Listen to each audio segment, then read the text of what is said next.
The latest on the court challenges to President Trump and Elon Musk's effort to reshape the federal government.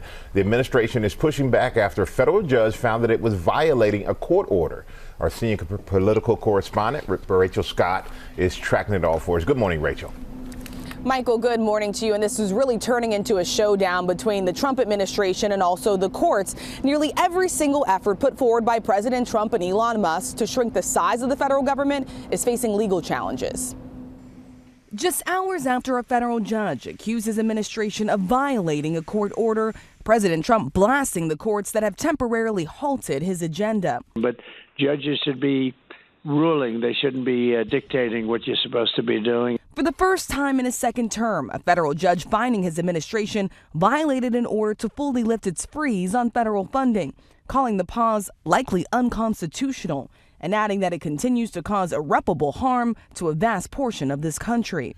But the Trump administration pressing forward with their plans to shrink the size of the federal government. Let us work! Let us work! Frustrated workers protesting outside the Consumer Financial Protection Bureau in Washington after Elon Musk and his team essentially shut the agency down. Employees receiving an email that they should not come into the office, instructing them, please do not perform work tasks. You show up to work on Monday morning, excited to get started on the week. I had an agenda of things that I was ready to do to fight for American consumers. And to be told that I'm not supposed to do that is heartbreaking. The Bureau was created after the 2008 financial crisis to protect American families from unfair and deceptive practices on everything from mortgages to credit cards. The president eager to move ahead with his mass buyout offer to some 2 million federal workers to either resign now with pay until September or run the risk of being fired. A federal judge putting it on hold yet again, prompting confusion and uncertainty for many. April Goggins works for the Department of Health and Human Services. No, I'm not resigning. I'm gonna hold the line. I'm not resigning. Why? First of all, you're not gonna bully me out of a job. The administration says they have heard from at least 65,000 workers who are willing to resign. I got elected on making government better, more efficient, and smaller. And that's what we're doing. And I think it was a very generous buyout, actually.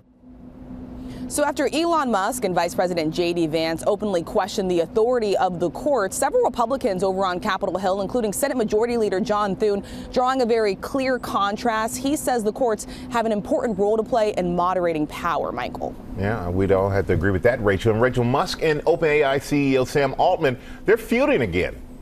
Yeah, they're at it again, this time after Elon Musk put in a $97.4 billion offer to buy OpenAI, a leading artificial intelligence company. Well, Sam Altman is the CEO of that company. He responded very bluntly by saying, no, thank you. The president did launch an initiative with several companies, including OpenAI. So this would raise a conflict of interest for Musk, who is the world's richest man. The billionaire already owns SpaceX, the social media company X, as well as Tesla. And of course, he's now working in the administration, guys.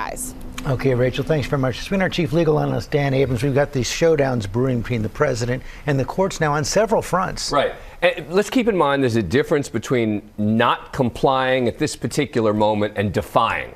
What's the difference? Not complying happens in cases, right? One party goes to court and says, hey, they're not complying with your order, judge. Defying means we're ignoring it. We're not going to do it. And so far, we have not seen overt defiance. We've seen the parties coming in and saying, wait a sec, they have not complied with your order, judge. The Department of Justice still treating it seriously, still appealing the rulings, doing all the things that one would typically do in a legal proceeding. And you mentioned defiance. A social media post, Vice President J.D. Vance, he wrote, quote, judges aren't allowed to control the executive's legitimate power.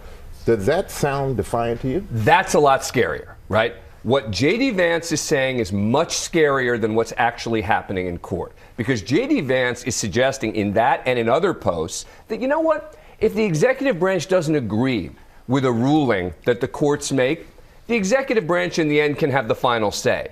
Think about what that would mean. If that's the case, that means the courts don't have a role. That if the executive branch, the president, decides he wants to do something, and the courts say you're not allowed to do it, well, the president's just going to do what he wants. That's frightening, and that's why it's so important what Rachel just pointed out about Republican senators coming forward and saying that's not the case. So what would happen if a president did defy a court order? It gets tricky. It's supposed to be handled in the political arena. Look, if it's a particular person, if it's Elon Musk, a court could issue sanctions, right? They could say, for every day you don't do this, this is how much you're going to have to pay, et cetera.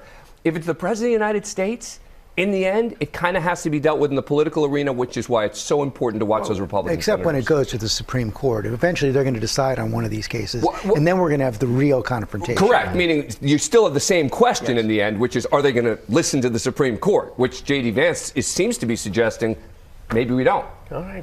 Wow. All right, Dan, our thanks to you as always. We'll see what happens.